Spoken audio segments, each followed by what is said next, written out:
வணக்கம் நண்பர்களே! ஆதி பாரதி சீரியல் செம பரபரப்பா போயிட்டு இருக்குன்னே சொல்லலாங்க. பரபரப்பான கட்டத்தில நம்ம பாரதி கிட்ட நீங்க அட்மிட் பண்ண அந்த நபர் இறந்துட்டாரு அப்படின்னு ஒரு பெரிய இடிய உருட்டி நம்ம பாரதி தலையில வைக்கிறாங்க. மித்ரா அதிர்ச்சியில நிக்கிறாங்க.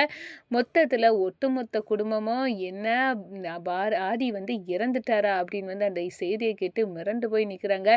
நம்ம பாரதி நம்ம சேர்ந்து வாழுவோம்னு நினைச்சு கனவு கண்டேனே! ஆனா அதுக்கு முன்னாடி நம்ம கனவு கலைஞ்சிட்டே அப்படின்னு அந்த இடத்துல அழுது துடிக்கிறாங்க நம்ம மித்ரா. ஐயையோ! நம்ம இவ்வளோ காலம் இவரை கல்யாணம் பண்ணணும் அப்படின்னு எண்ணிட்டு இருந்தோம். இப்போ நம்ம எண்ணம் அப்படியே தலைகீழா மாறி போவே அப்படின்னு கலங்கி நிற்கிறாங்கன்னு சொல்லலாம். அதை பற்றி தான் இந்த வீடியோக்குள்ளே பார்க்க போகிறோம். அதுக்கு முன்னாடி சேனலுக்கு லைக் அண்ட் சப்ஸ்கிரைப் பண்ணுங்கள் ஃப்ரெண்ட்ஸ். பக்கத்தில் இருக்க பெல் ஐக்கானையும் கிளிக் பண்ணுங்கள். அப்போ தான் நான் போடுற ஒவ்வொரு வீடியோவும் நோட்டிஃபிகேஷனாக உங்களுக்கு கிடைக்கும். வாங்க ஃப்ரெண்ட்ஸ் வீடியோக்குள்ளே போகலாம். ஃபஸ்ட்டு எடுத்த உடனே பார்த்தோன்னா நம்ம ஆதி பயங்கரமாக ஃபீல் பண்ணிகிட்டே இருக்காங்க. நான் பாரதியை கல்யாணம் பண்ணி குழந்தையும் பெற்றிருக்கேன். அதுக்கு அடையாளமாக எங்கள் குழந்தை இருக்குது. ஆனால் இந்த மித்ராவையும் நான் லவ் பண்ணியிருக்கேன் 10 வருஷமா. அவள் என்ன காதலிச்சிருக்கா, நானும் அவளை காதலிச்சிருக்கேன். நம்ம கல்யாணம் பண்ணணும் அப்படின்னு காவல் இருந்திருக்கோம். அப்படி இருக்க நேரம் நான் எந்த வாழ்க்கையை தேர்ந்தெடுக்க எனக்கு அப்படின்னு நான் யோசித்து அப்படியே குழம்பி போய் இருக்கேன். எனக்கு பாரதியை தேர்ந்தெடுக்கவா, அதே நேரம் மித்ராவுக்கு நான் துரோகம் பண்ண மாதிரி ஒரு உறுத்தல் இருக்குது அப்படின்னு ஃபீல் பண்ணிட்டு இருக்க நேரம் இந்த சைடு பார்த்தா நம்ம பாரதி சொல்கிறாங்க, நானே மித்ரா கூட வாழுங்கன்னு உங்களை விட்டுட்டு போயிருப்பேன். ஆனால் மித்ரா நீங்கள் நினைக்கிற மாதிரி நல்லவ இல்லை. அவள் பெரிய துரோகியை விட அவள் ஒரு கொலைகாரினே சொல்லலாம். அந்த அளவு பாவம் பண்ணியிருக்கா. அவள் என்னமோ பாவத்தை தான் செய்துட்டு இருக்கா. அவள் உங்களை அடையிறதுக்காக அவள் எவ்வளோ பெரிய பாவத்தெல்லாம் செய்திருக்கானி தெரியுமா? அதி நான் அப்படி இருக்க நேரம் உங்களை அவள் கூட வாழ விடுறது தப்பு. அதுக்காக தான் நான் நீங்கள் என்ன மித்ரா கூட கூடாதுன்னு நினைக்கிறேன். இல்லாட்டா நானே மனசிறங்கி நீங்கள் 2 பேரும் நல்லா இருக்கணும், நீங்கள் கல்யாணம் பண்ணணும்னு நான் விட்டுட்டு போயிடுவேன் அப்படின்னு அந்த இடத்துல நம்ம பாரதி ஒரு கட்டமாக உங்கள் நம்பிக்கைக்கு நல்லவ இல்லை அந்த மித்ரா, எனக்கு நல்லாவே தெரியும் அப்படின்னு அந்த இடத்துல யோசிக்கிறாங்க. அதே நேரம் நம்ம ஆதிக்கு பயங்கரமாக நெஞ்சு வலி அப்படியே கொஞ்சம் தண்ணியெல்லாம் கொடுத்துட்டு அதனால் படுத்து கிடக்காங்க. அப்படி இருக்க நேரம் அடுத்த நாள் காலையில் அவர் எலும்பலை. உடனே பக்கத்தில் படுத்திருந்த அவங்க ஃப்ரெண்டு தான் பார்த்து அதனால் ஊரை வீட்டை எல்லாத்தையும் கூப்பிட்றாங்க. இந்த பாருங்க ஏதோ ஆயிட்டு நம்ம ஆதிக்கு அப்படின்னு சொல்ல நேரம் பயப்படுறாங்க. நம்ம பாரதி அழுது துடிக்கிறாங்கன்னு சொல்லலாம். அதே நேரத்தில் நம்ம மித்ராவும் கண் கலங்குறாங்க. உடனே ஆம்புலன்ஸுக்கு சுதாகர் கால் பண்ணுறாங்க. ஆம்புலன்ஸில் நம்ம ஆதியை கூட்டிகிட்டு போகிறாங்க. அங்கே சிவியராக ட்ரீட்மெண்ட் நடந்துட்டு இருக்கு. நம்ம வெளியே இருக்கவங்களெல்லாம் பார்த்துட்டு இவ்வளோ கூட்டம் போடாதுங்க, இது ஐசியூ, கொஞ்சம் தள்ளி போய் நில்லுங்க அப்படின்னு சொல்கிறாங்க. இல்லை எங்களை அவர் நல்லபடியாக இருக்காரா அப்படின்னு தெரியறதுக்காக தான் நிற்கிறோம், புரிஞ்சுக்கோங்க அப்படின்னு சொல்லிக்கிட்டு நிற்கிறாங்க. இந்த சைடை பார்த்தோன்னா ஒரு கட்டத்தில் டாக்டர்கள் நல்லாவே போராடி பார்க்குறாங்க. போராடி பார்த்துக்கிட்டு நம்ம ஆதியோட உயிரை மீட்க முடியாமல் ஃபெயிலியர் ஆகிட்டாங்கன்னே சொல்லலாம். அதோட வெளியே வராங்க. என்னாச்சு அப்படின்னு கேட்க நேரம் ஆதியோட அட்டெண்டர் யார் அவங்ககிட்ட சொல்லணும். சாரி மேடம், அவங்க உயிரோடு இல்லை, இறந்துட்டாங்க அப்படின்னு ஒரு பேரிடியை உருட்டி தள்ளுறாங்க. இதை பார்த்து அதிர்ச்சியில் துடிக்கிறாங்க நம்ம பாரதி.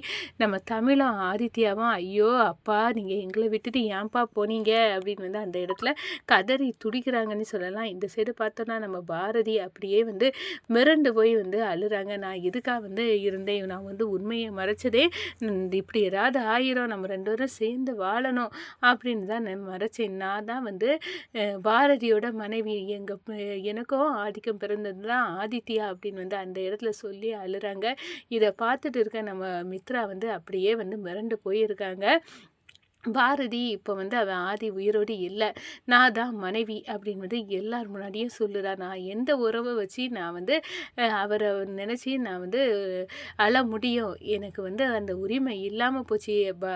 ஆதி நீங்கள் தான் இதுக்கு காரணம், என்னையும் கல்யாணம் பண்ணியிருந்தா நானும் உங்கள் மனைவின்னு சொல்லியிருப்பேன். அந்த இடம் கூட எனக்கு இப்போ இல்லை. இப்போ பாரதி உண்மையை வெட்ட வெளிச்சமாக எல்லார் முன்னாடியும் ஆதி என்னோட கணவர் அப்படின்னு சொல்லி அழறாளே அப்படின்னு அந்த இடத்துல அவமானத்தோட இருக்காங்க. அதுவும் இல்லாமல் நம்ம மித்ராவுக்கு பயங்கரமாக கொஞ்சம் வருத்தம் வருது. நான் இவரை தான் கல்யாணம் பண்ணுவேன் அப்படி வந்து எவ்வளோ எவ்வளோ போராட்டம், எவ்வளோ எவ்வளோ பிரச்சனை பண்ணேன். ஆனால் ஒரு நொடி பொழுதில் அவரோட உயிரை போய் வந்து எனக்கு அதிர்ச்சியை உண்டு பண்ணுது.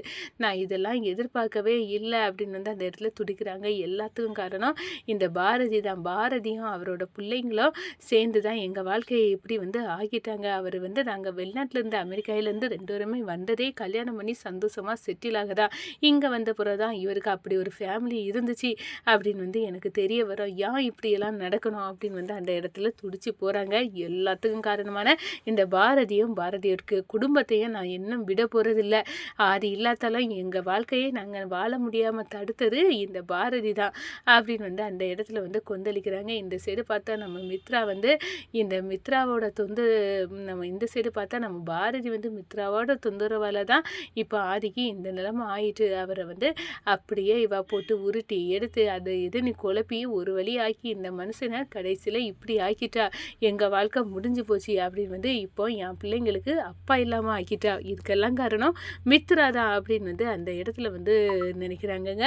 நம்ம சுதாகர் இனி வந்து நம்ம மித்ராவை இப்படியே விட்டுறக்கூடாது. அவளுக்கு வேறு வாழ்க்கை இருக்குது, அதுக்கு வந்து ரெடி பண்ணணும் அப்படின்னு வந்து அந்த இடத்துல நான் மித்ராவுக்கு ஆறுதலாக சொல்லி கண்டிப்பாக வந்து இதுலேருந்து மீட்டு கொண்டு வருவேன் அப்படின்னு வந்து சுதாகர் வந்து வணக்கம் நண்பர்களே.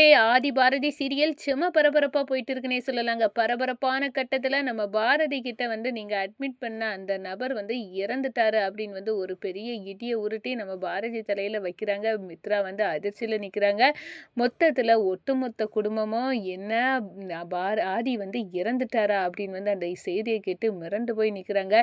நம்ம பாரதி வந்து நம்ம சேர்ந்து வாழுவோன்னு நினச்சி கனவு கண்டேனே, ஆனால் அதுக்கு முன்னாடி நம்ம கனவு கலைஞ்சிட்டே அப்படின்னு வந்து அந்த இடத்துல அழுது துடிக்கிறாங்க. நம்ம மித்ரா ஐயையோ நம்ம இவ்வளோ காலம் இவரை கல்யாணம் பண்ணணும் அப்படின்னு வந்து எண்ணிட்டு இருந்தோம். இப்போ நம்ம என்ன வந்து அப்படியே வந்து தலைகீழாக வந்து மாறி போவே அப்படின்னு வந்து கலங்கி நிற்கிறாங்கன்னு சொல்லலாம். அதை பற்றி தான் இந்த வீடியோக்குள்ளே பார்க்க போகிறோம். அதுக்கு முன்னாடி சேனலுக்கு லைக் அண்ட் சப்ஸ்கிரைப் பண்ணுங்கள் ஃப்ரெண்ட்ஸ். பக்கத்தில் இருக்க பெல் ஐக்கானையும் கிளிக் பண்ணுங்கள். அப்போ தான் நான் போடுற ஒவ்வொரு வீடியோவும் நோட்டிஃபிகேஷனாக உங்களுக்கு கிடைக்கும். வாங்க ஃப்ரெண்ட்ஸ் வீடியோக்குள்ளே போகலாம். ஃபஸ்ட்டு எடுத்த உடனே பார்த்தோன்னா நம்ம ஆதி வந்து பயங்கரமாக வந்து ஃபீல் பண்ணிகிட்டே இருக்காங்க. நான் வந்து பாரதியை கல்யாணம் பண்ணி குழந்தையும் பெற்றிருக்கேன், அதுக்கு அடையாளமாக எங்கள் குழந்தை இருக்குது. ஆனால் வந்து